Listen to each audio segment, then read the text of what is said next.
Welcome back to my channel, I'm Will BTV. Nagbablog nga po ng iba't ibang uri ng natural na halamang gamot. Nagtuturo din po ang tips tutorial tungkol sa iba't ibang uri ng natural na halamang gamot. Mga inumin, pagkain, habit sa araw-araw ang tinuturo ko dito sa YouTube channel ko. Kung bago lang po kayo dito sa channel ko, huwag niyo kalimutan mag-subscribe, mag-like sa simbolo pong ganyan. Huwag na rin pong kalimutang i-share sa friends and family.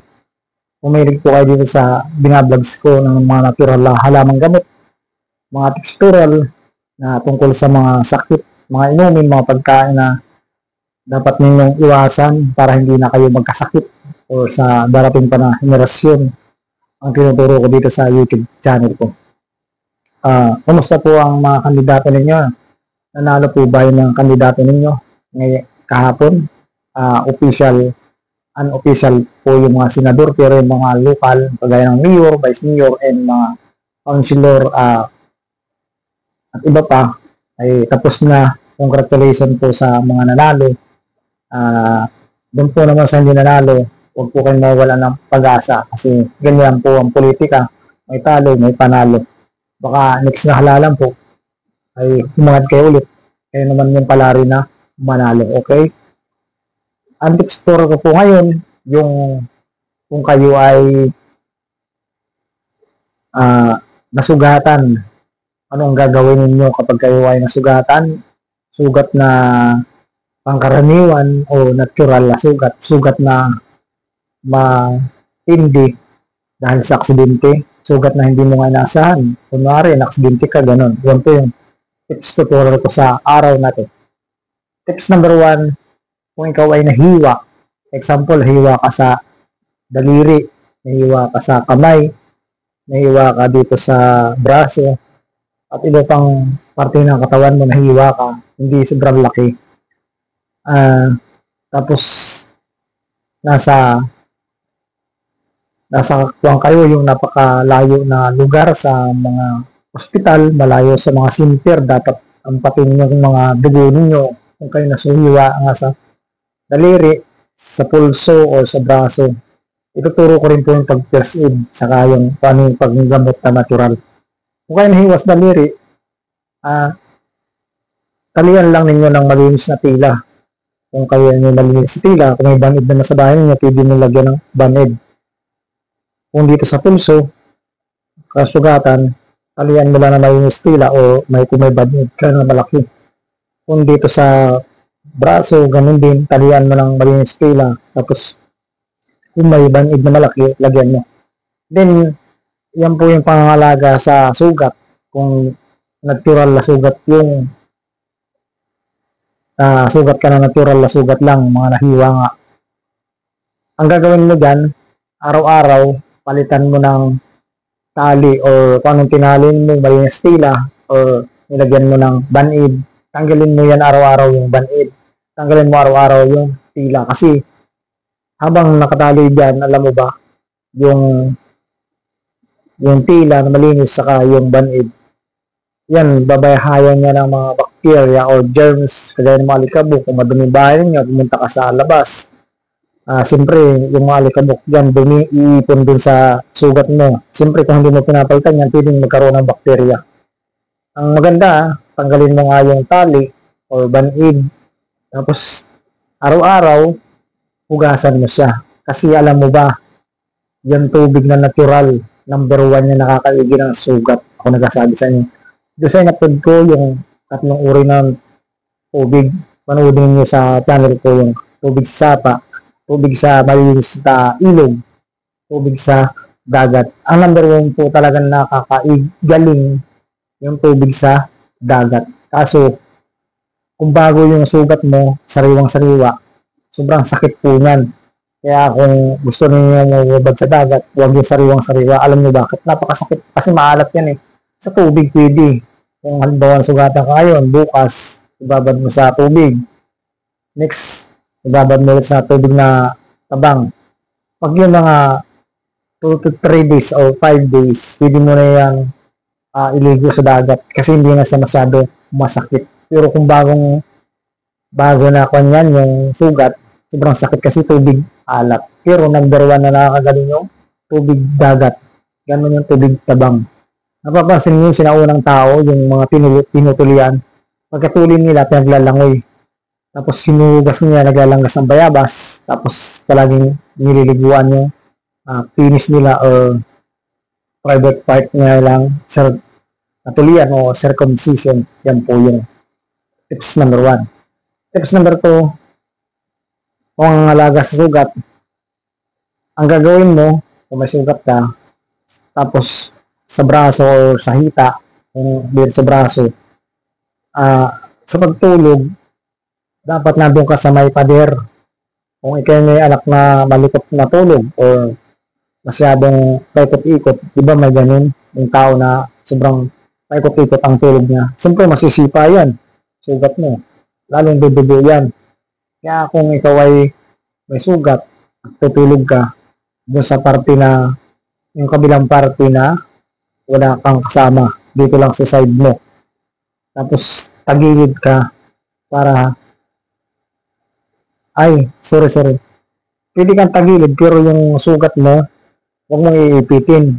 Pwede rin yung tihaya pero ilalagay mo nga sa side mo yung sugat mo para hindi masipa ng kasama mo sa pagtulog, masipa ng asawa mo, masipa ng mga kasama mo sa pagtulog sa bahay, o masipa ng anak mo kung maliit ka na anak. Siyempre malikot yan. Hindi mo yan masasabihan na, nak, baka yan ay masipa mo yung sugat ko, magadugo yan. Kung yan ay mga 1 years old o months pa lang, pwede yan masagi. Yan yung tips number 2, pangalaga sa sugat. Tips number 3, pangalaga din sa sugat. Kung may sugat ka na hindi na nagaling, hindi gumalang galing, o wala kang alam kung paano gamutin yung sugat, na wala ka namang pambili ng mga kagaya ng Sumapin o amoxicillin. Yan yung mga gamot sa nasugatan. Sumapin, amoxicillin, nire-resita yan sa nasugat na tao ng doktor. Yung, para madali siyang yung sugat mo ay bumahaw o gumaling. Okay? Yung amoxicillin saka Sumapin, gamot niya sa sugat niya para madali siyang bumahaw, madali siyang gumaling. Yung nire-resita din ng doktor. Yun yung tips number 3. Tips number 4, isa pa rin pangangalaga sa sugat. Alam niyo ba yung dahon ng bayabas? Kung kayo may sugat doon sa parting nasabi ko, kahit natulian o circumcision, nasugatan ka sa braso, sa katawan, normal na sugat, hindi sobrang laki. Kumuha lang po kayo ng dahon ng bayabas. Kung kayo nasa probinsya, sa paligid ng bahay ninyo, dahon ng bayabas, kumuha kayo ng mga 10 hanggang 20 o 30 na dahon, lagayin niyo sa tubig na 3 hanggang 5 basong tubig. Pero bago niyo lagayin, 3 beses niyo hugasan yung dahon ng bayabas. Kasi madumi yan, kagaling sa labas, may mga alikabok, may mga dumi-duming kumapit dyan, para hindi kayo ng bacteria sugat niyo. Then, pakuluin niyo sa 3 to 5 minutes na minuto na pagpakulo doon sa dahon ng bayabas. Ang tubig niya 3 hanggang 5 baso. Then kapag yung dahon ng bayabas naluto na sa 5 minutes o 3 minutes, palamigin niyo. Paglamig, kumuha kayo ng planggana ng malinis. Tanggalin niyo yung dahon ng bayabas, yung pinaglagaan na tubig ng dahon ng bayabas. Kung saan kayo may sugat, kumuha kayo, yun yung lang ipaghugas ninyo. Araw-araw ninyo ang gagawin yan. 3 to 7 weeks hanggat hindi nagaling yung sugat mo. Yan po ay epektibo na madali siyang gagaling kapag hinugasan mo ng pinaglagaan ng dahon ng bayabas. Kasi yung dahon ng bayabas, sa unang panahon, hindi pa uso masyadong doktor. Yun yung ginagamot ng mga sinaunang tao, lalo na kung bagong tuli. Yung tinatawag dyan, pinaglalanggas nila doon sa penis nila o sa private part nila o tinilian. Yan po yung tips number 4. Tips number 5, kung ikaw naman yung sugatan, ito ha. Kung yung balat mo naman ay nasunog, ito ha, pag nasunog, please listen kapag nasunog ka. Example, nag-operate ka sa company ng donut, tapos naaksidente ka, example ha, naaksidente ka kahit ano, or nasuot yung braso mo sa apoy na sobrang init ng Fahrenheit niya o sa mantika na sobrang init, halimbawa yan, wag na wag mong babasahin kagad yung kamay mo o katawan mo kapag ikaw ay napaso sobrang init na Fahrenheit. Alam mo kung ano mangyayari dyan sa balat mo o sa braso mo? Mababakbak yan para maagnas yung balat mo.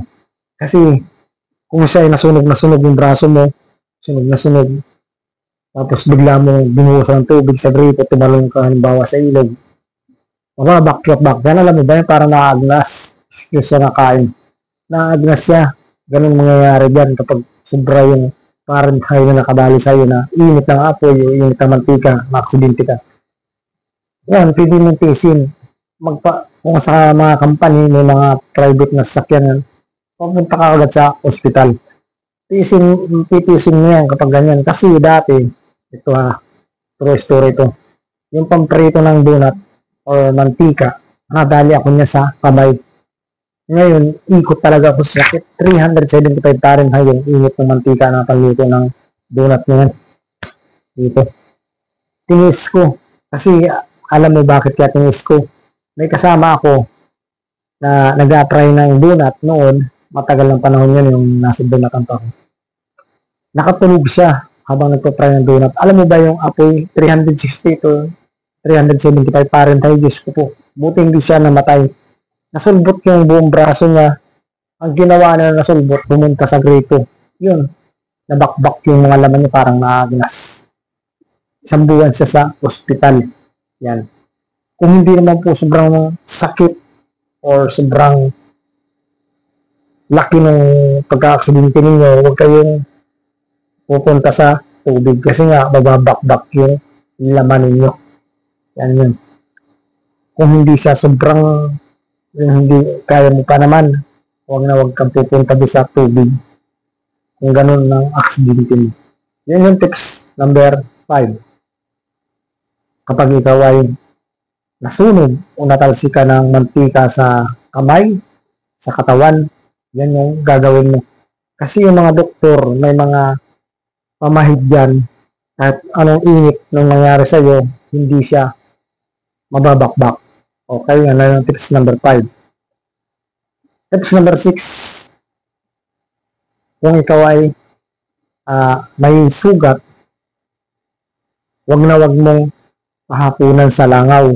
Wag mong pahapunan sa ipis. Wag mong pabibilaan sa aso. Wag mong pabibilaan sa pusa. Alam niyo bakit? Kapag yung kanilang laway or yung dila nila, siyempre madumi yan. Kagaya ng langaw, kagaya ng pusa, kagaya ng aso. Ang aso kumakain ng dumi ng tao. Ang pusa, kumakain din niya ng iba't iba. Siyempre, yung mga pusang askal, kung yung asong askal o pusang naligaw, dumila sa sugat mo, magkakaroon ka ng bakterya o rabies. Matatransfer yung laway nila doon sa sariwa mong sugat. Ngayon, dadalo yan sa mga ugat mo, sasama sa dugo. Ay kung may rabies yung pusa, may rabies yung aso. Kung yung langaw ay super bacteria, dami, germs, na-transfer sa sugat mo kasi naghalo sa dugo. Ayan. Dubli-dubli yung sakit na maramdaman mo, bacteria o rabies, sakit ng sugat. Yan yung tips number 6.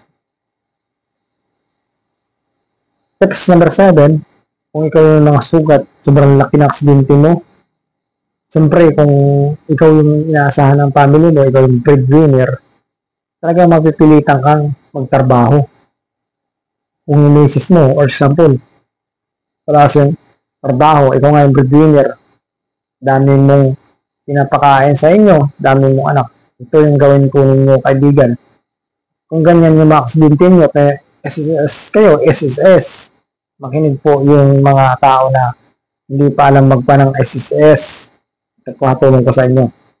Kung kayo po ay na-aksidente, galing po kayo sa trabaho, yung company nyo, kulurog, ikaw mismo yung nagsiself-employee sa SSS mo. Pwede pong ipali yan sa SSS. Lalo nyo kung sugat mo ay grabe or matinding aksidente. Ganito po ang gagawin ninyo. Kapag nasugatan, siyempre na hospital kayo.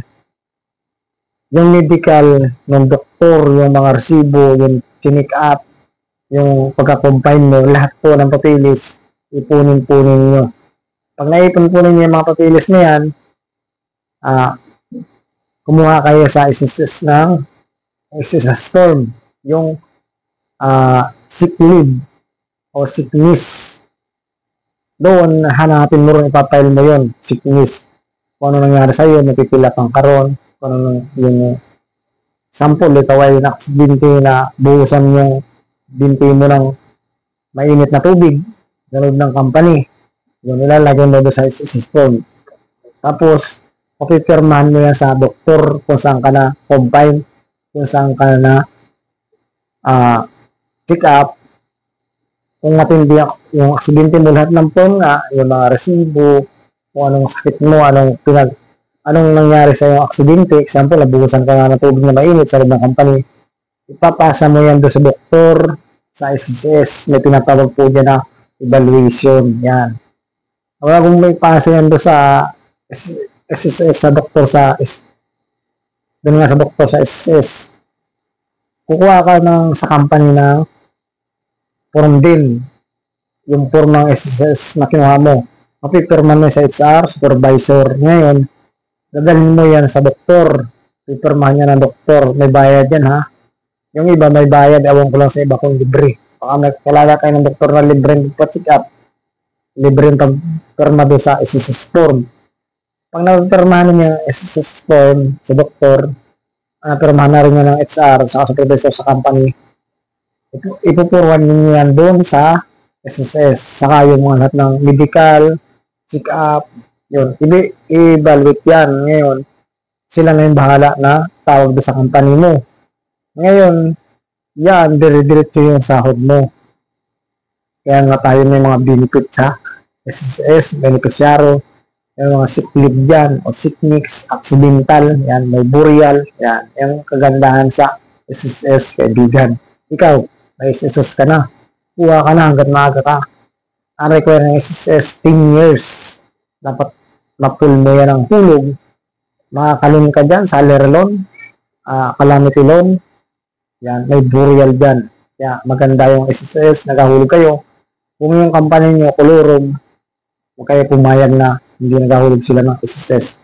Kung wala kang trabaho ka, mga kaibigan, o sa mga follower ko dito, mag-voluntary kayo maghulog sa SSS. Napakaganda po ng SSS. Maraming benefits ng SSS. Yan yung tips number 7. Dapat kayo may SSS. Kagandahan kung nagkasakit ka, na-aksidente ka, namatay, may makukuha ka sa SSS. Okay? Sa mga hindi pa po nakakuha ng SSS, kuha na po kayo. Yan po yung tips tutorial ko. Nasugatan ka ba? Pangangalaga sa sugat? Anong gagawin mo? Anong techniques? Yan. Okay. Maraming salamat po sa inyong suporta sa Will Be TV. Sa bago po dito sa Will Be TV na channel na nanonood, pwede po ba makihingi ng kaunting tulong? Paki-subscribe po, paki-likes po, paki-share na rin po sa mga friends and family sa mahilig po dito sa ginawang pag-tutorial, pag-vlog sa iba't ibang uri ng natural na halamang gamot para maiwas kayo sa sakit, mga inumin, habit niyo araw-araw. Okay? Thank you for watching. Maraming salamat po sa inyong lahat. Bye-bye.